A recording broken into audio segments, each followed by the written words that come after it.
we'll give you 2 weeks. 2 weeks to get the money, 2 weeks to get a plan, and 2 weeks basically to get Tommy Hilfiger on board. And I remember being in the parking lot, and I was like talking to my really good friend Dave Roberts, who's still with me. He runs all of our sales, and I was like choked up. And he's like, "What is it?" I'm like, "I feel like I'm letting everybody down."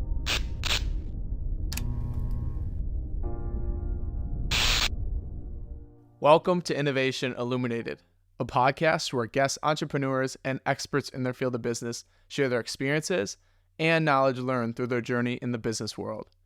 I am your host, Hunter Purock, and similar to these guests, I am also an entrepreneur. Today, I am joined by Adam Weil. Adam is the CEO of Global Schoolwear, a company specializing in school uniforms by Tommy Hilfiger. Adam talks through his journey to onboarding Tommy Hilfiger with the company, and also his journey working at previous apparel companies before Global Schoolwear. We talk about how he even designed a board short for Kelly Slater, which is pretty sweet, as I'm a surfer and love the surfing industry and world, and Kelly Slater is an absolute legend in the surf world. We also talk about some of his struggles. When he started the business, he struggled with keeping up with the amount of orders, and there was just a lot of struggles with starting a business that he talks through, and his advice for people that are starting a business. He has a really great analogy that he talks through, that he thinks of starting a business as a big puzzle. You start with a big puzzle, and each piece is a little piece of the business. Hiring a new employee, getting a marketing department, getting HR. There's so many things to get to that end goal of the completed puzzle. And he talks through how his puzzle has gotten down to 5 pieces now, 5 big pieces that he's focusing on. Please subscribe to us on YouTube and Spotify, as that's a great way to support our channel. And leave a comment on YouTube with who you'd like me to have as a guest on the show and a question that you'd like me to ask them, which you're curious to learn from them. I do read all the comments on YouTube and will be responding to them. I hope you enjoy this one, and thanks for tuning in to Innovation Illuminated. All right, we just talked for 10 minutes, but we're going to start the podcast. So what's up, Adam? How's it going? I'm good, Hunter. How are you? Good. It's nice to be here. This is a nice setup you got down here. Oh, thanks, man. But I'm excited to ask you so many questions because we've talked, I feel like, about business, and I haven't been able to ask all the questions that I want to because all the scenarios that we talk, I feel like are in friendly situations. Correct. And this is more of a business-minded podcast where we get to really delve deep into the business. Yeah. So I want to start with, you worked in not schoolwear, but apparel companies forever. Where did you start? And then how did you get to where you are today with owning your own business? Well, that's a big question. So I started, after I graduated from college, I was selling mutual funds, stuff like that. I was graduated from the University of Illinois, and I was actually a musician, singer-songwriter. So I was a singer-songwriter in college. I was in a big college band. I graduated when we were on tour. I ended up on a record label. I signed a record deal. So at that particular time, work was sort of just a means to the end to me. I was just trying to be able to make enough money that I could just do music, right? Mm-hmm. And sometimes life gets in the way, right? You can't sleep on couches forever. You can't, I would be playing sometimes up to 200 shows in a year. And that's a lot. And it's great when it's just you. But when you start to get other obligations and responsibilities, you sort of have to look in the mirror and be like, all right. So while I was doing music, a guy that also lived in the same building, I lived in a loft in Chicago. I was kind of in the Chicago music scene, a guy named Mike Spatz, great guy. We became friends, and he was like, I remember we were doing laundry one day, and I was talking to him about music and stuff like that. He actually was at the time, a fan, would come to the shows, and was a super big supporter. As a matter of fact, when he got married later, it was to a song I'd written years earlier. But he said, he hooked me up with this job in Chicago as a buyer at a company called Clothes Company. So they did camp and school. This was my first entrance in anything apparel. Okay. Right? And this was after the band? Band was still going. Oh, you're still working in the band, yeah. And they got the job. Yeah. So, and I was always this sort of interesting musician. I was an up early, always had a job, always sort of working towards something while doing the music thing, right? Mm-hmm. Which isn't making an excuse for anybody that else does music. It was just a little bit unique. So he got me this job at Clothes Company as a buyer, and they were a small to medium-sized company. They just bought a school uniform company in Chicago, so they were just starting. They only had a few schools. That wasn't really their main expertise. What they did is uniforms for all the sleepaway camps, especially the big ones on the East Coast where kids go away for 4 to 8 weeks and you have to get all this uniform. and they needed someone as a buyer / like coordinator to work with the camps. And I started doing that. And I remember what happened is they had this guy that was in charge of all their sales. His name was Brian. And Brian had a trip coming up to New York on a Monday to try to get the school uniform business started, okay? And he quit on Friday. So they called me in and said, "You want to go on this trip?" And I was like, "Yeah." One of the big themes that will weave through this conversation is being fearless, right? Like I could have easily said no. Most people probably would have, or I didn't know what the guy had set up appointments with. I didn't have any idea. I had, at that particular time in my life, I don't think I had done, like a solo travel for work, right? But I said, sure, I'll go on Monday, and I didn't even really prepare for it. I mean, I looked at what we did. I spent some time understanding what it was. I thought about it a little bit differently. I think about it a little bit differently. And I went out there and I went on this trip and cut to like 2 years later and we were in 22 states. So, it was me, I don't mean by me, like I was great at it, but that was the only person that was really working on this thing at the time. Like I was helping to, work. We decided we wanted to be a web only. That was sort of an idea that I worked with the owner of the company on, this is talking about 2002.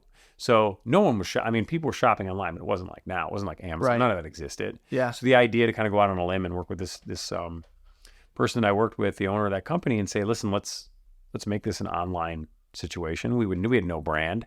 So to go out to Manhattan or any of these other states, you were selling air, right? Yeah. What a really good idea at the time.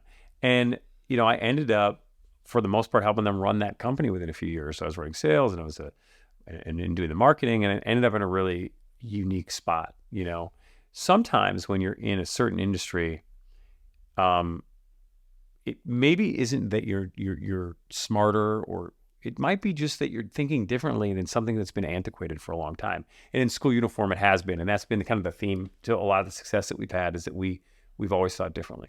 So that's the beginning, and I can keep going because this story, that's how I got into it. Yeah. I was at clothes company. We were doing really well, and a job came up as a director at Land's End, which was a huge job. And this is, again, being sort of fearless. So I just sent an email to the CEO, who I didn't know. His name was Nick Coe, and told him what I thought they were doing wrong. It was like 3 lines. I was like, if you're interested, this is what you're doing, but if you're interested in turning, what you're doing, a rapidly growing profit center, give me a call. Like, who does that, right? Like, that was like, I was young, and I was like, I'll just send this email. Well, 15 minutes later, maybe 20 minutes later, my phone rings.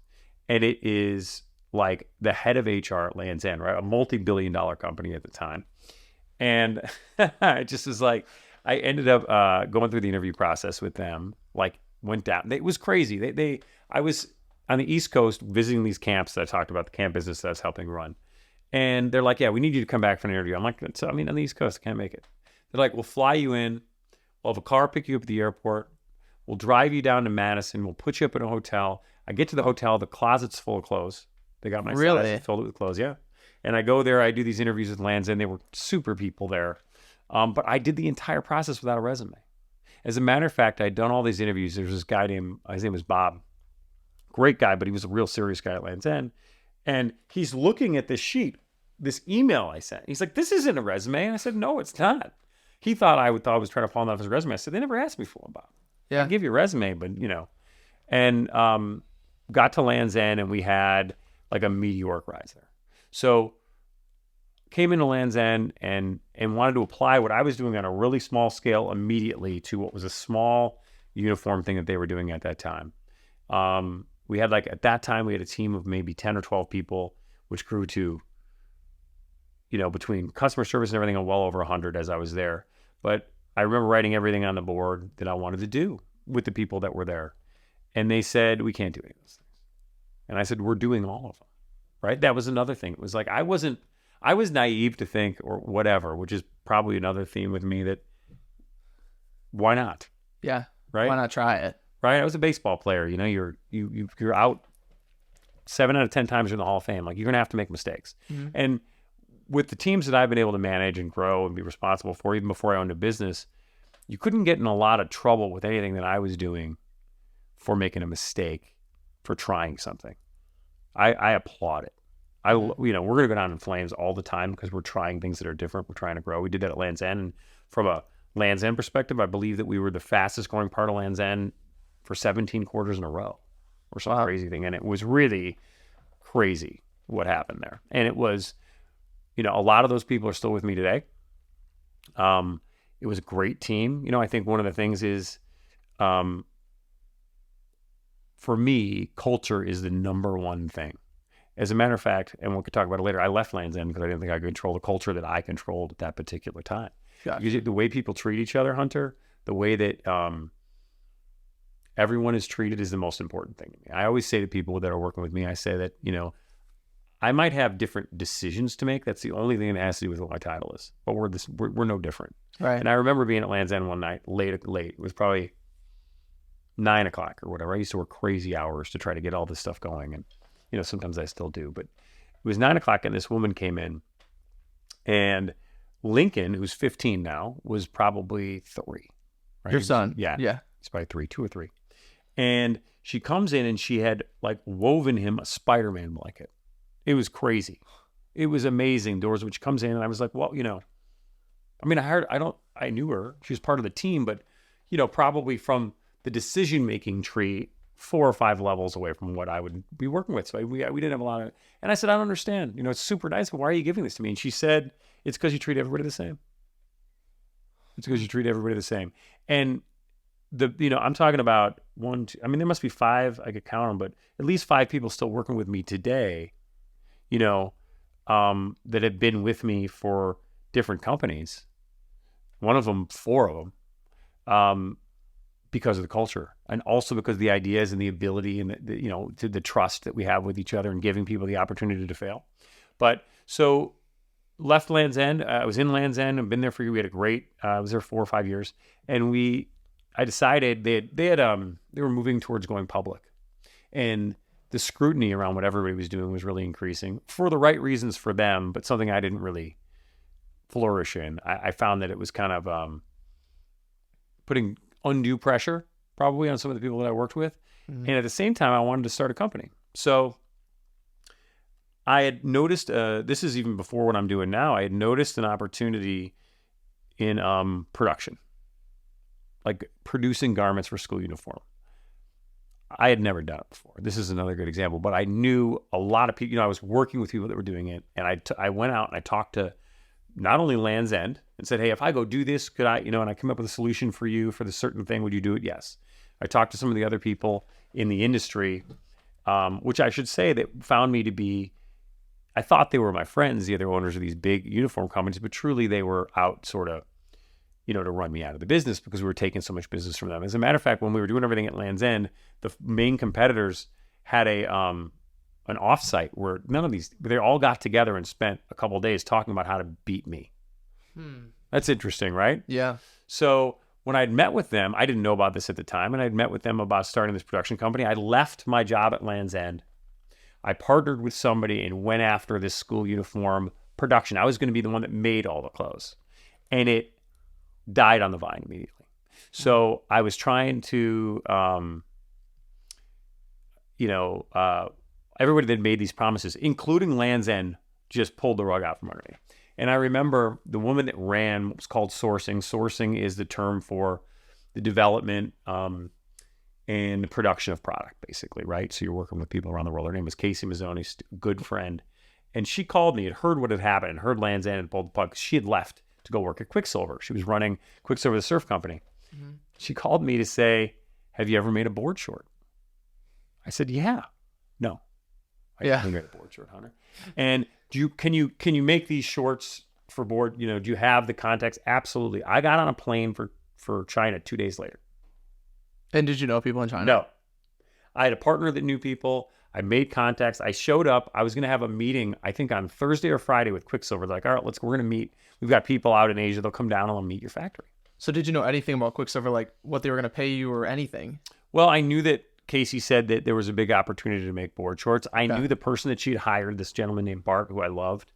And they knew that I had kind of gotten screwed when I started. So I went out and I met with this factory called Far Eastern. And I met with them I flew and I met with him on like a Wednesday. I'm like, here's the deal, you guys. We've known each other for a long time, okay? Because Quicksilver's going to be here in like 2 days. Mm-hmm. And anyway, ended up making a couple million pieces a year for Quicksilver. Really? Developed what was with Far Eastern at that time, developed what's called like, now it's like seamless, but we developed the board shorts that they weren't sewn, they were welded for the first time. So they were truly waterproof. Yeah. Right? They were, at that time it was, what's his name? The big surfer. Now is his own line. Jamie O'Brien? No, bigger. Kelly Slater? Kelly Slater. So I did Kelly Slater shorts for him. Really? Or at least the stuff that they wanted to do that those guys would wear. They were like $125 or $250 a piece at the time. We ended up also doing the khaki stuff. We ended up working all over the world, and we did a lot of business with them. And that was a pretty cool experience. But that was my first foray into owning my own company. I had a partner. It didn't work out in the long run. Part of the reason was I wasn't the one making the shorts. I was like the middleman. Like I was working with the factory, right? And then I was coming out, and there's a markup. And eventually what a brand says is like, what do I need you for? Mm-hmm. Right? Like, can't I just go directly to the factory? I mean, it didn't exactly happen like that, but pretty much. Yeah. So this is where we get into what I'm doing now. And you'll probably cut all this up because this has got to be the longest run-on sentence you've ever had in your podcast. So interrupt me with the questions as they come up. But while I was doing, it was called TriStar. TriStar was my production company. That was doing the board shorts? Board shorts. Okay. We did board shorts. We did khaki pants, like the really cool, like Quicksilver stuff. We did some pretty cool shirts, stuff like that. And I got a call from a company in New York that was called Global Brands Group. They're like a $4 billion company at the time.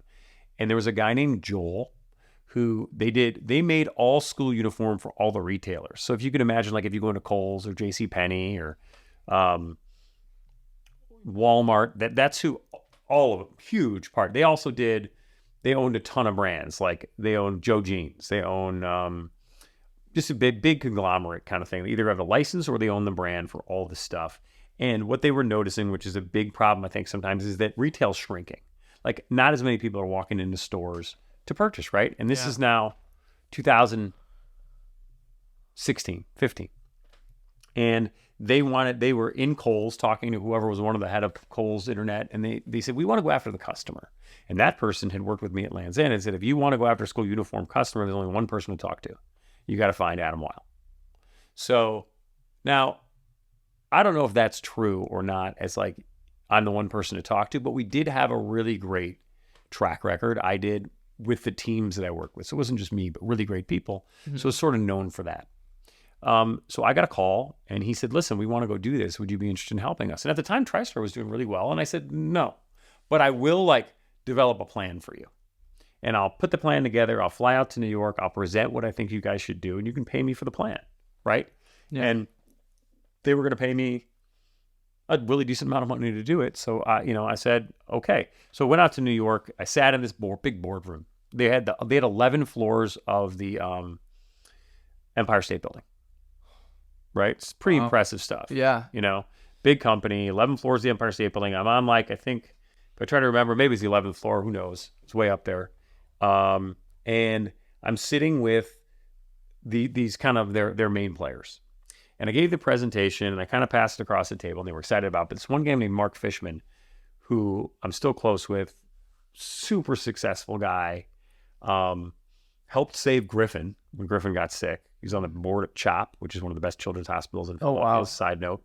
And he's on the side of the table and he had Fishman and Tobin was the name of his company that had been sold to this Global Brands Group because they were a conglomerate buying companies. And they were the ones that were responsible for school uniform at the time. And he looked at me and he said, why don't you do it? And I said, I have something else to do. And he said, no, you need to do this. We'll wait for you. Well, you pick the brand you want to do it with. You pick the team you want to do it with. You pick everything you want if you'll do this for us, right? Kind of name your price, what we know. And so I put all that together for them. I decided to do it. I waited months. And then we did it. And then I started with them and we did it for a couple years and it started to grow. We had maybe 130 schools, which is interesting because we were selling, again, air, right? Yeah. We had a brand. I partnered with Tommy Hilfiger, who had a partnership with them at the time. And I had to We had no samples. We had no clothing. We had no time. We were walking into schools and saying, based on relationships, no, you're going to like the product. Well, can I see it? No, we don't have it. Huh. And we landed 37 schools that way, which is crazy. Wow. So then we kind of grew it. And that's when, long story longer, Global Brands Group was getting broken into two pieces, adult and kids, and was being bought out. So they're now called Centric Brands. And when they were being bought out, we had 150 schools. I had a team of maybe 8 or 10 people that came with me, right? I went to people that used to work with me and I said, I'm starting this thing. Do you want to come work with me? Right? Yeah. Well, do you have a brand? It's going to be Tommy. It's going to work. Again, faith, right? Yeah. They had a lot of faith in me and what we had done and the culture, and they leapt, I think is the right word. How many people? So Dave Roberts, who does our sales, my friend Joy, who does operations, coordinators, salespeople, probably 8 or 10. Okay. Left other careers that have worked with me before. And did you pay them right out of the gate, like a Right out the promised gate. salary? Okay. Right away. Everybody. Mm-hmm. Always done that. Always have paid what I think is fair or overpaid everybody. I also knew what they were doing. Now, right now, it's not my money. Right now, it's Global Brands Group's money that was doing it. But I was able to say, this is what I want to give everybody. This is what we want to do. And then they were getting sold. So I got a call. First of all, my really good friend, John Goldberg, who was like my right-hand person at Global Brands Group, helping me set up all this stuff. He and I worked together for a long time. He was awesome. And I get a call from them, and they said, this gentleman named Steve at the time says, we're getting rid of it. We're going to shut it down. Global Brands was? Getting rid of their school uniform branch? They were going to shut down Tommy Hilfiger school uniforms because they were getting sold. They didn't want they didn't know what they were doing. It wasn't going really well as far as operationally with them. And it was about 200 schools. And they were going to, Adam, if you want to come to, we'll give you a bunch, we'll give you a big offer to stay. We want you to stay, basically. We think you're doing great. We just, basically, everybody that came over with you is going to lose their job. So, again, theme, right? I was like, well, what if you sold it to me? Well, Adam, do you have a plan yet? You have the money? Tommy Hilfiger doesn't usually go into any kind of a license deal with people that aren't doing several $100 million as a company. We've never done it before. And they said, listen, we'll give you 2 weeks. 2 weeks to get the money, 2 weeks to get a plan, and 2 weeks basically to get Tommy Hilfiger on board. I said, all right. Yeah. Again, Fearless. Yeah. Just fearless. jumping in. But again, I also now have the responsibility of these people that have followed me, right? They have families, right? What are they going to do? The easy out would have been to take the money for the job. It wasn't my fault that the company was going to go under. It was going to be their fault. Yeah. The carrot that I played, though, was to get kind of the opportunity was to say, listen, there's 200 schools or 150 schools, I can't remember what it was at the time, that are relying on Tommy Hilfiger. You pull this, you're going to degrade that brand. Right. And they were doing $200 million with Tommy on other stuff. So I was on the phone in my house. It was, Rupesh, it was his birthday. I tell the story all the time. So we used to make great smoothies. We still do, but he came over for like a birthday smoothie, and he's kind of in the corner having a smoothie with Aaron. And I'm on the phone. I think it was with Mark Fishman, who I mentioned earlier, talking about like this opportunity and what I'm going to do. And Mark was one of the people I think that was a possible person that would invest. And Rupesh was like, "What are you talking about?" And I told him, and we got together and we partnered. This was in your 2 week period, right? Yeah. Yeah. And I put him on a plane. We came up with a plan. And the first place that we visited was Tommy, I think. So we went out to see Tommy. And I remember Rupesh gets in the car, and it's Movember, right? Got like a full mustache rocking. I was like, I don't know how this is going to go. So we went, and again, one of the secrets I think that has given me a really good path is like fostering really great relationships at the places that I'm at, right? So that sometimes people will step up. So Mark Fishman's cousin, his name is Jimmy. They're both bigwigs in the apparel industry. He was great friends with the CEO of Tommy. And he came to the meeting with me. He showed up, walked into Tommy with me and said, Adam knows what he's doing. And they had a relationship with me. And they said, yeah, we'll do it. Like how many, we're nothing at the time. We're doing like a few $1 million, and it was all risk, right? They easily said no. They're like, we'll do this. Okay, so now I have Tommy on board. Then we went into made a pitch to we got the money that we needed. I knew that they were not in an advantageous position, right? What are they going to do with all that inventory? Mm-hmm. So got a really good deal on the inventory. And I mean, we'll just end it there. That's how I started this thing. That's how we saved those jobs. That's how we jumped into the deep end of the pool. I have so many questions to ask. Yeah. I feel like I want to interrupt, but that was such a good story. Let's talk about the first trip to China when you had to go to check out the factory or whatever, because you had no idea where to go. Where did you find where to go, and how did that first trip go? I feel like you had no guidance at all. And my phone stopped working, so I had no translator. I went over there for the first time for a meeting. The first time I went to China, this was like the second time I went. The first time I went, was to try to set up the stuff for the school uniform stuff that ended up bombing, right? Yeah. And I got off the plane, and I know I needed to go to this hotel for this meeting. And the Google Translator thing wasn't working because I couldn't get, I had called AT&T or whoever I used at the time and said, wait, I'm going to be traveling internationally. It hadn't gone through. Well, Chinese is not like if you go to Mexico and you can kind of make your way through the language. There's just no freaking way. This guy took me to a warehouse, okay? And I had to get into where we went all these places. It was like I was flying into China for a meeting, and it took me all these stops just to get there. I couldn't even get. I was like total fish out of water. When I went that second time I'm talking about, I remember it was 2 a.m. I was on a tennis court where I can get reception before I left, trying to figure out where I was going to go. I was talking to my partner at the time, who fortunately spoke Chinese. We had a couple contacts that led me to this Far Eastern, and I had to get there. And she spoke English a little bit, and we were able to have a conversation, which really entailed I have this opportunity with Quicksilver, and I think we can do all this business. And this is a great opportunity. I exaggerated how far along I was with Quicksilver. And then I turned around to Quicksilver and exaggerated my relationship with this particular factory. And I went over to China, and Hunter, it was crazy. It was a crazy trip. I mean, the food, everything was different. I mean, because when I'd gone for that meeting, I was in Beijing or wherever I was. It was a main part. Now I was in 3 hours away, out in the middle of nowhere, in some car, people I didn't know, all alone. It was crazy. That sounds insane. It was. I feel like I'm kind of stuck in a box sometimes that I want to take that risk like you did. What kind of made you want to take that risk to talk up to those people and say hey, I already know somebody in China and I'm going to go do this on a whim, even though you didn't know anybody? I think my back was pretty much against the wall, right? So I had Lincoln, right? I was little.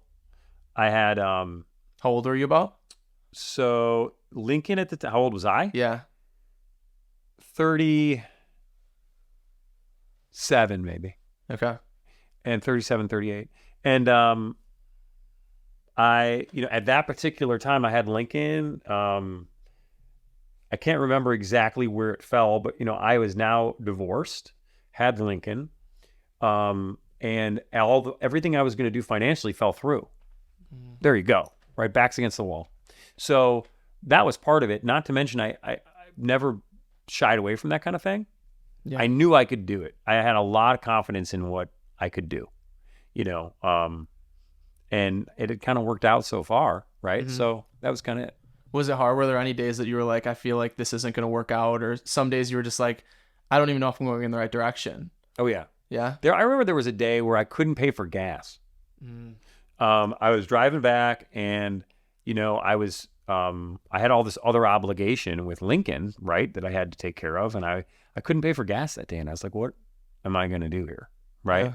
Yeah. I couldn't, I went from, making what was a really decent amount of money to 1 year making I don't know. I mean, it might sound like a lot to $30,000 or something like that, but that isn't a lot when, well, a lot more than that is what you've made an obligation to pay out. And it was just, there was plenty of times. There was never a time, I don't think, that I doubted I could do it. Right. Yeah. There was a lot of times where I wondered what direction or what was coming around the corner. Yeah. I know you've talked with me about it, that you have a plan. It's like a big puzzle that you have, and you write down a bunch of things like for a business to scale it to this or whatnot. And even do you do it with life goals too, even maybe, but it's a big plan. Can you kind of explain that, like the puzzle pieces that you write down on that? Yeah. So I will take, when I have an idea like that, or if I'm helping somebody else with an idea, it's funny, one of the guys that works with me carries one of the puzzles I wrote around with him. It's laminated in his bag. He's been with me for 15 years. Huh. So because, I will write it out, the goals in the middle, and then I start to just, this is going to happen, or I'm going to have to do this. So like if the goal was I'm on $100 million company, well, I'm going to have operations, but that operations is going to have a place. But in order to have a place, I'm going to have the money. It just keeps building and building and building and building. And sometimes I have the opportunity to talk to kids about entrepreneurship, right? And I always talk about it that, like we were just upstairs in your house. It's a 2,000-piece puzzle, right? That you're working on, right? That's going to take you a long time. Yeah. And there's going to be a lot of pieces that don't fit. And you got to keep working and keep working and keep working, right? That's how I look at starting a business. It's a 1,000-piece puzzle. The next year, maybe it's 500, right? So as you get more refined and as you make mistakes and alter your course, the puzzle shrinks. And eventually it's a kid's puzzle. Eventually it's a 10-piece puzzle, right? They're big, big pieces that you're trying to perfect. And that's when you're in a really great spot. Where's the spot that you start? How do you start with the puzzle? I feel like in my mind, there's so many directions, at least with social media and stuff now, there's so many directions that somebody can go. And it's like a paradox of choices where there's too many businesses that I could start or too many ideas in my head that I don't even have time or like a thought to write down. Like, where do I start? Well, if you have your idea, if it was, you have your surfing company, right? Mm-hmm. And right now your surfing company is teaching folks in the summer, right? Mm-hmm. But maybe that idea is it's franchised, right? Or maybe that idea is that it's also got a clothing line. And maybe that idea is that it's gonna build into more of a lifestyle situation, right? And it's offering experiences to people that you are spearheading or whatever, right? Mm-hmm. Well, if you were doing it, then your puzzle in the middle would be whatever you wanted it to be, like where you might end up, right? And then, I'm going to have to get a boat. And I already have that, right? But off the boat, it's going to have to be, I'm going to need funding. I'm going to need a partner. I'm going to need once you start to do it, yeah, it's kind of hard. Once every one of those legs has 2 more and 3 more legs, mm-hmm. You start to realize the outer part of that puzzle is probably what you're doing now. The inner part of that puzzle is where you want to get to. Yeah. How many years do you think it would take to get to there? I've heard some people say 7 years, 10 years, and a lot of practice with a book I'm reading right now. For an example, they talk about like how most business owners or people that get to the place that they want to get at have like a 5-year period of where they're like learning from like an apprenticeship phase where they're like learning the ins and outs of the business. And then after that 5 years to like the 10-year period is when they're really like mastering it and getting like into, like you said, maybe like those small or bigger puzzle pieces where it's just a few. Do you agree with that? Like a 5 to 10 year period type of thing? I hesitate to put timelines on anything. It's so funny with a lot of these books, right? Mm-hmm.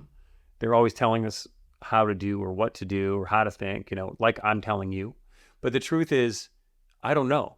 I mean, I think 5 or 10 years is probably, I've been doing our company right now.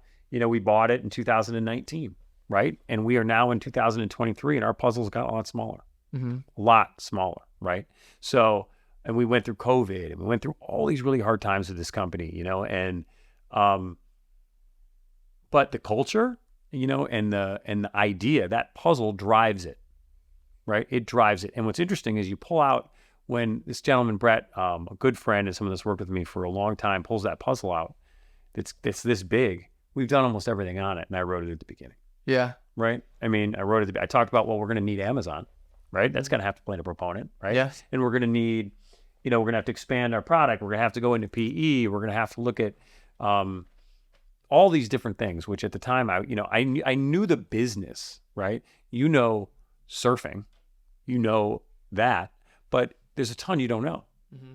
And you have to be okay with not knowing, right? You have to be okay with like taking a shot at something, right? And it not working. No, totally. Right. Yeah. Let's talk about, since we were just talking about it, kind of the growth through the business. Yeah. So you had a warehouse in Chicago and now you just moved up to a huge one in Oak Creek. Yeah. Can you talk through the process of that? And where did you was that on the puzzle piece, like a bigger warehouse? Yes. Okay, it was. Yeah. And where was like the metric of that we had to hit this in order to get the new warehouse? So when we purchased the business, I had been managing and leading operations for a long time, but with experts from big companies. Like when I was at Global Brands Group, before we purchased it, they had like, a 200,000 square foot facility in Jacksonville. And I said, we're going to need embroidery equipment. We're going to need this. We're going to need that. And they got it, procured it, and managed it. Well, now it was up to me and the people we were working with. So when we got Downers Grove, which is where we originally put it, seemed like a great spot and a great idea, but we were guessing at the amount of space that we needed. And then, we bought it. We bought the company in January and we had to start shipping it in June. We had no space. We also had to take 500,000 pieces that we had purchased of apparel and more stuff that we ordered and figured out how we had to get a system to receive it. We had to figure out a system that could understand, we do customized pieces, right? They have logos and all these things. How are they going to order it? How are they going to see it? How is it going to get processed? How are we going to ship it? Hunter, we had none of it. And we had 6 months. So we made a tremendous amount of mistakes. And, we suffered that first year. I remember, the reason I'm telling you this is the process of getting a new place, right? We ended up with our place and 2 more backup places to hold product. It's one thing to think about picking the product and embroidering it, but it's hard to get your head around what 500,000 pieces of apparel looks like. Right. I have no idea. Yeah. It's a ton. It's a shit ton. Okay. My language. So we had pallets, product everywhere. We had nowhere to put it, and it was impeding the process of picking and shipping. So we had to find other places and other partners that would take it on. And the first couple we found were terrible.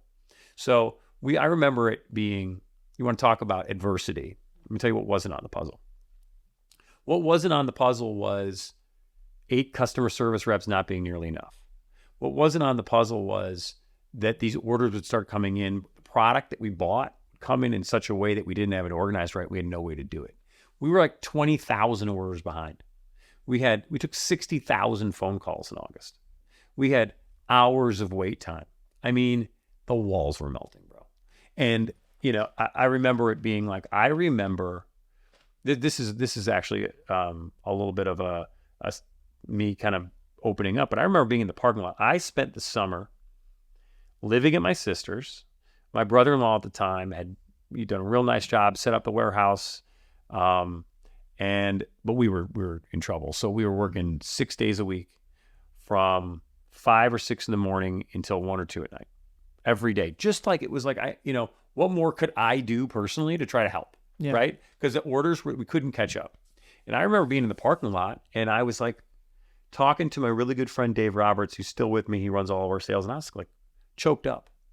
And he's like, what is it? I'm like, I feel like I'm letting everybody down. I don't know. When you asked that one question earlier, that was a pivot point. That was like, what are we going to do? Like there were that many orders. You know what I mean? It was like, there was no way out at that particular time.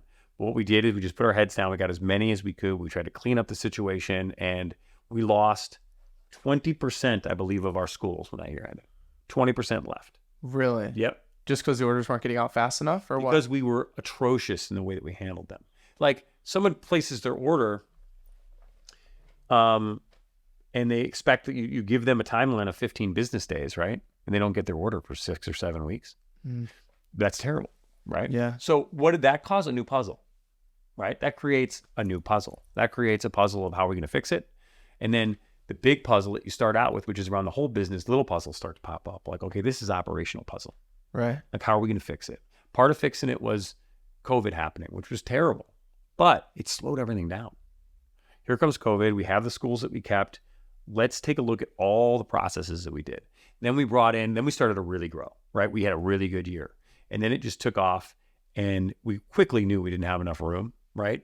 And we brought in, we were like a really big shipper with UPS. And we had all these credits. So we had like, I don't know, $50,000 in credits from them where they might give you a break on rates or whatever. And we said, can we use the credits, have your people come in and pay them to watch what we do and tell us what we're doing wrong? And we did it. Really? Yeah. So the operational and logistics teams from UPS that came in and just watched everything we did for a couple of weeks. And then came back with a report and said, have you thought about this? Have you thought about that? Some of which we used, some of which we didn't, but it was a great experience. We ended up another year where we were able to do just getting into the teens and millions or whatever, right? And that was busting at the seams of that place. And that's when we decided, listen, we need to plan and build a brand new warehouse. And what was really cool about what we were doing is that the warehouse in Downers Grove, we had taken someone else's space. This is the first time in our industry anybody, I think, really had developed a space for what we were doing. Right. Right. So it's all done. You've been there. It's all done for exactly what we want to do. And it supports it. So that's kind of how we developed it. And now, so we went from delivering in weeks to now delivering quicker than anybody in the entire, in our entire industry. How did buying the business go about? Did they already have a bunch of clients to start with? So when we purchased it? Yeah. So when we purchased this business, I had the clients because I had developed it for them. So we had 100 and maybe 200 schools, maybe 150 schools. Now we're, starting to click up there. I think by the end of the year, we'll be over 1,000. Okay. So we had it. It was a matter of keeping them, right? Gotcha. And there was a line to get out the door after that first year. Mm-hmm. And that's an ego shot, right?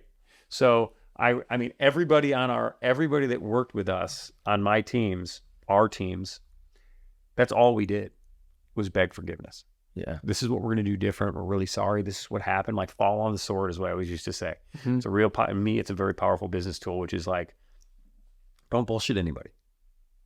And don't blame cast, right? I'm not going to blame the person to my right or my left. I'm going to fall right on the sword. I'm going to say it's me.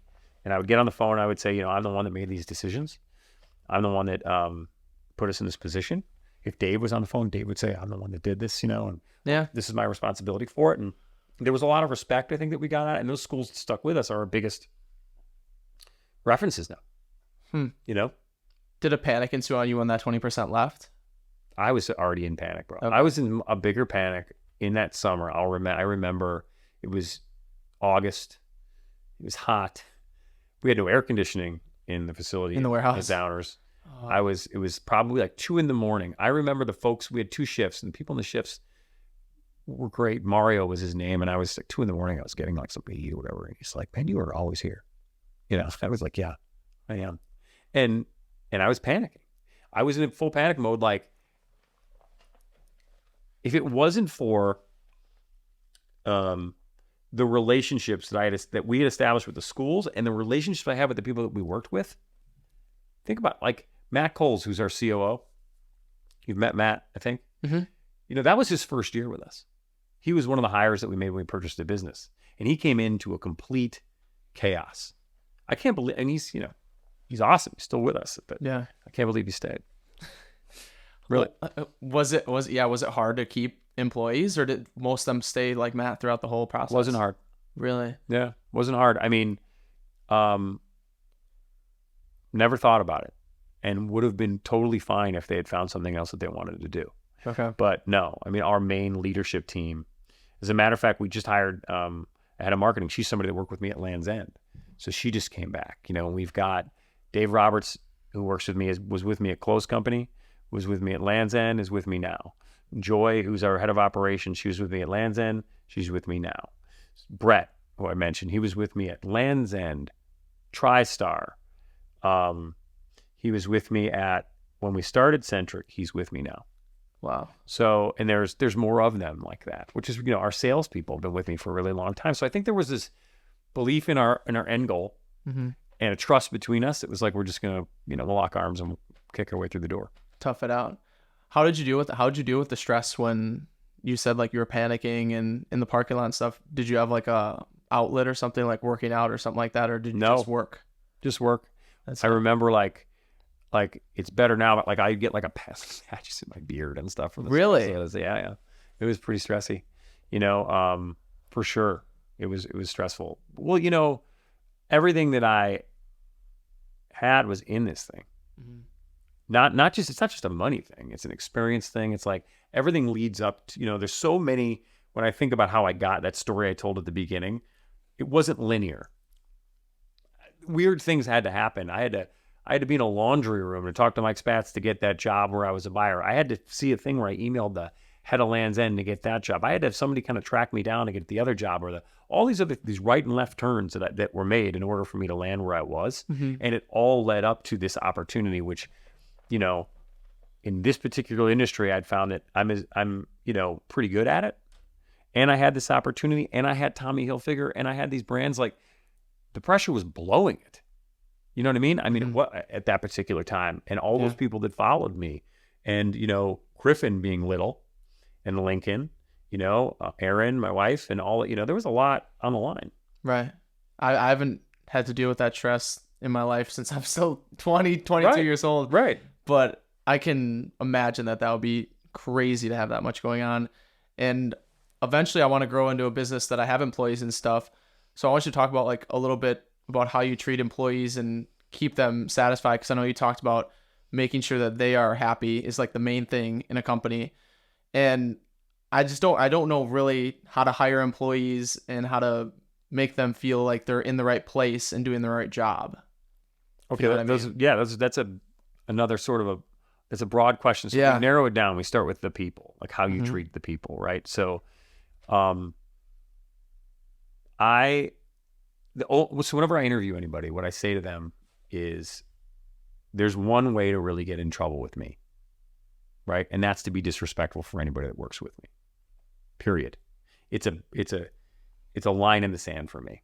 Now, have I always done the best job? Right? Have I sometimes I look back, not stories for another day, but I mean, I feel like I've done that and treated, but have I sometimes let things slip over the years? I look back and I say, man, I shouldn't have done that. Right? Yes.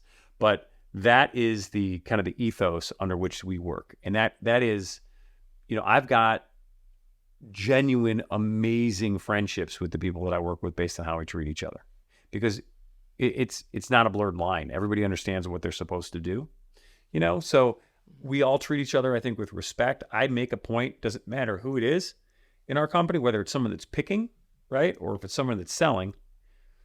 I get to know everybody, right? I appreciate what everybody's doing, and I let them know it, and it goes a long way, right? I mean, I just yesterday called someone that's in our company I hadn't spoken to a while, and I think sometimes if the founder or the CEO or whatever's calling, someone could be back and I said, just call them to see how you're doing. Mm. You joined our company 6 months ago. How's your life changed? Is it better? If it's not, why? Right? Yeah. Did what we told you when you started, the promises that we made, are those the ones that are happening for you? Because we've got, when it's in the summer, I think we had 111 families, dude. 111 employees. Hmm. So, I think we have 55 or 56 full-time or whatever it is, but that's a lot. And I take that seriously because it's the most important part to me. I say this to people all the time, like, we're not doctors, right? We're not curing cancer. If we were, maybe I would be a little bit, if somebody has an issue, go do that. Take care of your family. It's family first. Mm-hmm. Always. No questions asked. None. So I think people appreciate that. And by the way, I think people, we just did our company meeting in November, I think. And I was just talking, everybody speaks, and at the end, when I'm talking about our culture and how I feel about the company, it's not, I'm the figurehead at that particular time that's doing, but it's about everybody, right? And then we had people that were really emotional that have been with us for a long time because they love the company. Mm. They care so much about how we do. They're all in. And that's because of how they're treated. They're not treated like, we don't make decisions on a whim. We're transparent. At the end of the day, I ask everybody's opinion. I'll always say, listen, sometimes I'll make a decision you don't agree with, and sometimes I make a decision that you do, but you're going to know where I stand. Same thing goes. I've been in the position over the years where I had to let go of a lot of people, right? But I've never really had a time where I wasn't in a transparent situation because we knew where we stand, right? Mm-hmm. Like, I'm really honest about what the expectations are going to be, so that if we do have to have that conversation, it's really easy to have. And maybe you might be upset about that moment, right? But at least I'm coming from a place, hopefully, of transparency and honesty. That's kind of how I think about it. And same thing from hiring. We just got a kind of head of HR this year for the first time. Before, it was all like, anybody? Yeah. I mean, and it's interesting. I talked to my wife Erin about this. As the company gets bigger, it starts to turn into this, like, it sounds funny because I still think of myself as a kid like a real thing. Mm-hmm. Like, now there's like HR, right? Now there's, an employee handbook that's like thick that you get. Yeah. It talks about everything that the company does and all these kinds of rules and regulations that we follow. But to answer your question, like, to boil it down, it's just about how we treat people. If you treat people the way that, you're a good guy, we've got a good relationship, you've always treated me well, I think I treat you well, right? Mm-hmm. There's no difference for people that work with you. You don't know what they deal with when they get home. For the most part, probably more than you do. Right?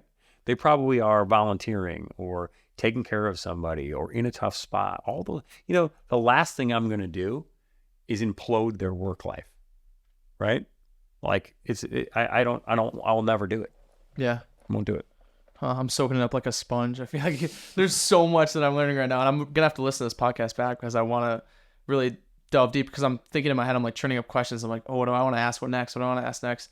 So what I'll ask next is, where do you find, or when do you see the need to like get HR or to get a new employee? Is there like a metric that you look at that's like, oh, we're doing this much in sales or something, like now we need an HR person, or this problem occurred, now we need this marketing person because we're not marketing enough? Yeah. Where's like the need for an extra employee or a new one? So it's a great question. And let me answer it with specific examples is probably better. Yeah, perfect. So when we first started this, I would try to do everything. There wasn't an email that went out that I didn't know about, right? Like we didn't do a hire. There wasn't a conversation with the school. Like I worked with these, I mentioned Dave and Joy, and like anything that had call Adam, right? Oh, well, we can't do it, right? And as you get bigger and you have all this trust, you start to sort of back up, right? And then holes appear. Like, wait a minute. So you were doing that as well? Like we can't have, as we're getting bigger, Joy and Dave, who've been handling marketing, like you guys can't do that, right? We need to bring in somebody because we're big enough now to support the role. Mm-hmm. From an HR perspective, we were moving. We moved out of Downers Grove, and all of a sudden we had to hire 100 people, right? And how are we going to do that? Is Matt going to do that, who's our head of operations, and how much time is that going to take away from what he's supposed to do? Right. You know? And then by bringing in somebody that can do that, then they also, wait a minute, we need an experience with like OSHA, like regulations, like how people are, you know, all these.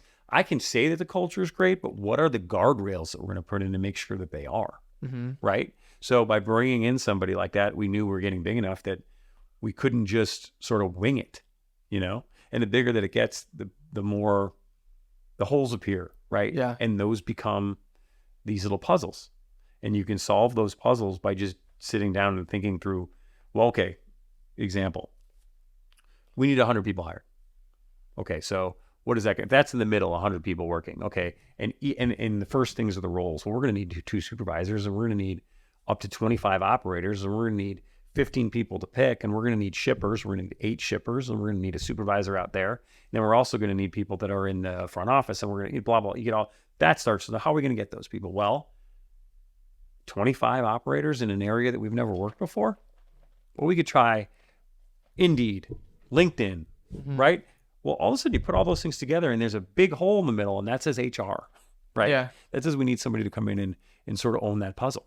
Same thing happened with marketing. We have a marketing group. Cody was in the marketing team, right? And Dave and Joy and other people. And then it would sort of come back to me with all the ideas, right? I still am a big generator of what we're going to do and how we're going to drive, right? But I'm not on the ground anymore with it. And then as they were meeting, right, it was good. We were coming up with decent ideas, but they weren't digitally driven big ideas. They didn't understand how AI was going to impact our marketplace or how are we. And so I knew somebody that did. I made one phone call for marketing because I knew I only wanted one person. Really? Yeah. So we'd work together, and I told her, I said, you're my only phone call.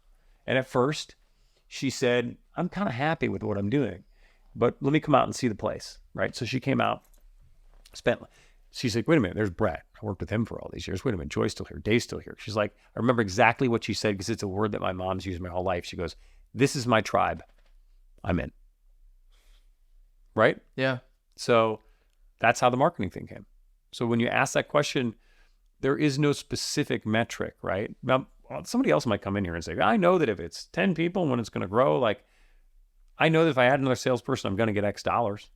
Right? I know those X dollars are going to cost this much in inventory, right?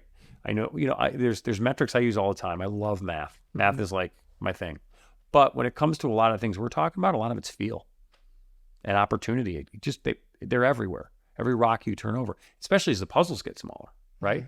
Then, right now we're working on something for this year where we delivered at an average of 9.5 days last year, 9 days. But that still means that we got up to 15 or 16. Which was better than anybody else, but not good enough in my mind. Just because now we're keeping all our promises, but I think our promises aren't good enough. And when I went to Land's End, we changed the way this industry sold. And people have kind of caught up, but no one's doing what we're doing operationally right now. And I think is what we're about to do from an operational perspective, again, will put everybody on their heels. And that starts this year. And so that was a puzzle, right? That was, I have a picture of it somewhere on my phone. all this math I did on the board. I was sitting with Brett and all these people, and I started writing all this math. And I was like, so what I wanted to figure out was, with the manpower we have, how many pieces can we get done, and how much time is it going to take, and then what's left? This many pieces. Okay, so 27,500 pieces. How are we going to get those? Well, what if we recycle returns? Okay, that gets us 18. And so all this math that kept going and going and going to came out the bottom, and then we're executing. Then it's one thing to come up with the idea, and then it's another one to actually do it. That's what we're working on now. What popped in my head is you coming back to when you said that you were like fearless. It's just all risks. Like the next thing is the risk, and then you did the math on the board, and then you figured it out. You solved you put another puzzle together, solved the puzzle, another risk. It's just a bunch of risks adding up, and to sum it up, it's just that you were fearless. And what a good entrepreneur and CEO should be, I feel like, is a person that can just conquer the risks and problem solve and adapt. Like you talked about, like you need to adapt, I feel like. Yes. And that's so important. I feel like in my businesses, I don't have that many big problems like that. And sometimes, like you said too, I feel like I'm trying to do everything right now. I don't have any employees. I haven't gotten to that stage yet. And I try to do everything. When was like the point that you decided to start delegating out a lot of like the work that you started to do right away? It's funny. My team started to do it naturally. Really? They started to say, I don't think we need it. Adam needs to see this. I don't think that Adam has to, be involved in this. Well, let's roll it up to Adam when it's finished. Right? Well, because we have a sales team. We have a coordinating team, right? We do web. We've got a operational team. We have all these different, areas, right? And every one of those people that's in the leadership team is solely responsible for that area, right? But my role is to be responsible at the end of the day for all of it. And if I get too into the weeds on any of them, which I love to do, right, then it can sort of slow things down sometimes, right? Or it can spread me too thin. So as we got bigger, and the people that I have are better at what they do than me, right? Right. I no longer have to show somebody how to work a heat transfer machine. I don't have to. Like, do I love to sell, and do I love to be in that room, and do I love to have those conversations? Yes. Do I still have them? Absolutely. But Dave Roberts, who's our head of sales, and our sales reps are awesome at what they do, right? So I know, and I have a lot of trust. So once you have that trust, I guess to answer that question really specifically, then I knew that they can do it, right? And then that's when, we're the fastest growing school uniform company in the country by far. So in order to do that, I have to be thinking about what's next, how we're going to grow, how we're going to market, and then work with my teams on those ideas, which they can make better or shoot down or whatever they want to do. And then we go and execute them. And the execution part of it's up to them. Let's take a quick break.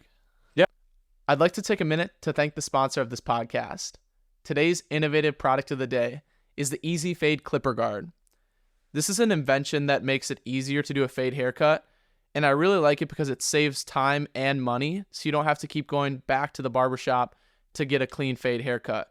You can just do it at home. It's so easy, just sliding the guard back and forth. For all you audio listeners that aren't seeing the video, there's a ring on the side for your finger to go into, and then you just slide the guard back and forth to switch lengths of the guard instead of having to switch out guards.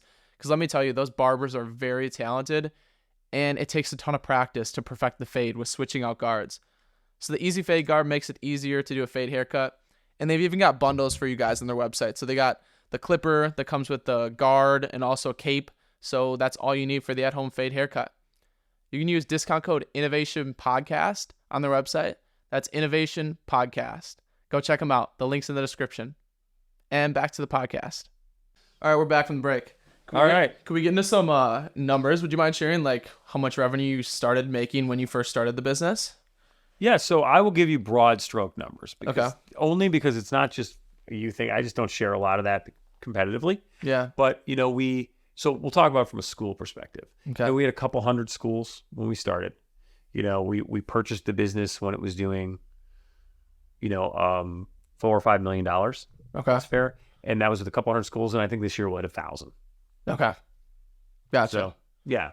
So, and it's growing, it's definitely growing really quickly. We'll add a couple hundred schools just this year. We added 161, I think, last year.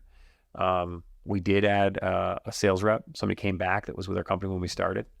that also worked with me at Land's End. So it's been a great run. Yeah. Yeah.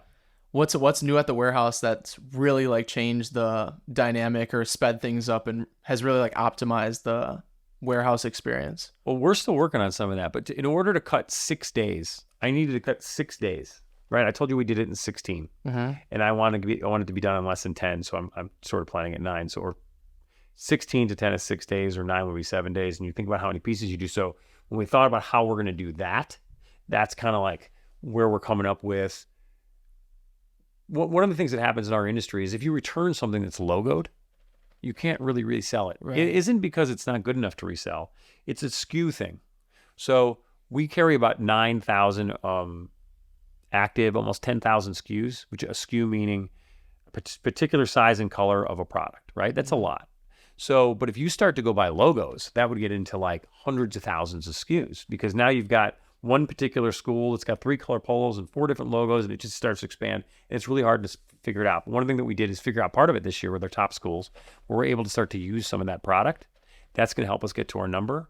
I mean, the warehouse in general, which we've been in less than a year, the way that it's set up, the flow, from the way that stuff's picked, the way that it goes through is all about being optimal.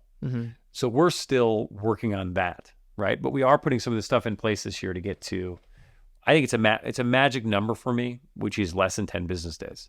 Because once you get to the 11th business day, you get into week 3, people start to call more, people start to get nervous for it, even though you promised it to them. Like, if you when you have kids someday, or, and your kid's going to go to school, and they're a kindergartner, it's their first year in a school, they have a uniform, hypothetically, right? That kid's nervous enough. What if they don't have their uniform? What if they forget to order, right? They order a week or 2 before. The way that our entire industry is set up, that kid's not getting a uniform. Nobody can deliver it on time. So I think, in my mind, what I always say to my team is, we don't want the customers to meet us. We need to meet them where they are. And where customers are now, they get things quicker. They order it online. We're an e-commerce company. We got to act like one. So I think we're, that's the kind of stuff that's happening in the warehouse right now. That's to sort of meet that demand. And we're not where I want to be eventually. But if we get to where we're planning on, and we put a lot of work into it this year, I think we're going to be in a good space. What are some of the sales and marketing efforts that you guys are doing right now? So we're doing an outreach to, I think we use Salesforce, which is it's a sales tool. Yeah. Have you heard of it? Yeah, it's a CRM, isn't it? It's a CRM. Yeah. It's much bigger than a CRM at Salesforce. They do all their hands are in all these kinds of things. But how it started was a CRM. And we use them, and everything that we do goes in there from a sales perspective. They have an email or a phone call or anything. So, and I think we've got 18 or 20,000 schools and contacts in there that we're working on. So we go through that, and we do marketing campaigns. Right now we're talking about, we sort of sent out, we're doing what's called like a report card that we came up with. So we send what looks like a report card to the schools, but it's a report card on us versus what else is out there. Okay. Right. So there are some companies out there that aren't doing really well. They had really rough years where literally parents are still waiting. Right? We're in January. They ordered in August. So we're able to then go out to those schools and say, hey, would you be happier if, we delivered in less than 9 days on average this year, right? We're able to say all of our schools, all 800 plus, everyone's a reference. Call anybody you want. Because a lot of times it's all procured, right? Well, I've got my 5 references. Don't call anybody else. We say call anybody. Yeah. So we're using all of that right now in marketing. We have a couple big trade shows that are coming up. There's only a couple. There's satellite shows, and then there's like a Christian show and a Catholic show and an independent school show. And, there's about 35,000 schools outside of charter that do, in the independent and parochial universe. And then you've got charter, which is growing really fast too. So we try to get in front of them with the trade shows that are coming up. And we hadn't done a trade show in a couple of years since COVID because the trade shows weren't doing a particularly good job of driving traffic. So you don't want to go and set up if no one's going to be there. Right. It's expensive. Yeah. It's $5,000 probably to be there, plus travel and all things and stuff. So we're getting back into that too. That comes up in February, March. Okay. When you started the business, did you do a lot of that sales and marketing yourself, or did you did? Okay. Yeah, I remember. So Aaron, when we had Griffin, and when I first started developing this, I was doing it for Global Brands Group, which I mentioned earlier, but it was just me, right? Griffin was 2 weeks old. He was sleeping on we took a couch cushion, right? Put like blankets around it in the office, and we were working on all the marketing. And then we went to St. Louis when he was a baby, and Aaron was in the booth with me. Really? Yeah, we would take turns with Griffin, and I had one sales rep at the time. We did all ourselves. We were in St. Louis. Was Aaron working at the time? Aaron came and worked with me. Okay. So she, after Griffin, she came help me develop the product line, the original one. She did tons of stuff. She doesn't work with me anymore. Yeah. That's kind of tough. It's a tough sledding to be working together all the time and all those kinds of things. And she's great at interior design and what she does now. But she, we wouldn't be where we are today with this company without her. No doubt. Very interesting. Yeah. Going back to when you got the job at like Land's End and stuff, how did you think to do that thing where you don't even send them a resume, where you just send like experiences and how you're gonna run it? I didn't think it would turn into that. It was an email. When the email was like, his name was Nick, and it was like, hey Nick, if you want to find out about how to turn your school uniform, into a profit machine, by letting more schools, cutting down on overhead and increasing your EBITDA, I might be able to help you. So those are the unique like pitches that you gave him right away. Yeah, and I think I said, I work at here's where I work, and we're went from 0 to 22 states in the last few years, but with a program that I put together. And if you want to hear about it, let me know. So then I got a phone call. It was like, hey, do you want to come to Madison and meet us, right? And nobody ever asked for a resume. So I think resumes, I don't know. It's like, yeah, I think I was I might have been a little overconfident. I was like, I'll just go down there, and went down there, and went to like a country club dinner with the gentleman that was going to be hiring me, and we had a really good evening. And then I went and I had like 10 interviews, and those in the first time, and they were conversational, right? Nobody asked me. I think because I had gone to the CEO, right? I had skipped like 20 steps and gone to this gentleman, and for some reason I was naive enough just to send the guy an email. I never needed it. So it wasn't a plan. Like, I'd love to tell you it was like this brilliant stroke of whatever, but at the end when someone asked me for it, I said, do you want me to get you one? I had one. I just didn't use it. What are some of the key things that you learned from like Land's End and the past companies that you incorporated into Global Schoolwear now? I'm sure that you learned so much, like the apprenticeship that I was talking about. Did you learn a lot of the processes, or have you had to adapt and make a lot of changes at Global Schoolwear now? So the processes we came up with at Clothes Company, which was smaller, is what It was like the framework. It's what I did at Land's End. So I, from a school uniform perspective, with our teams, came up with sort of the blueprint and changed everything they did there at that time. But what did I learn? I learned a lot about like corporate management, about cross-functional cooperation, right? At Land's End, you're talking about big, giant, I used to call it was like, I went from a speedboat, right, to a shipping container. Like a speedboat was the company I was in at Clothes Company in Chicago. Like I wanted to do something, I just did it. Yeah. I went to Land's End, it was like turning a ship, right? There was 25 people that had to get on board. Right. There was accounting.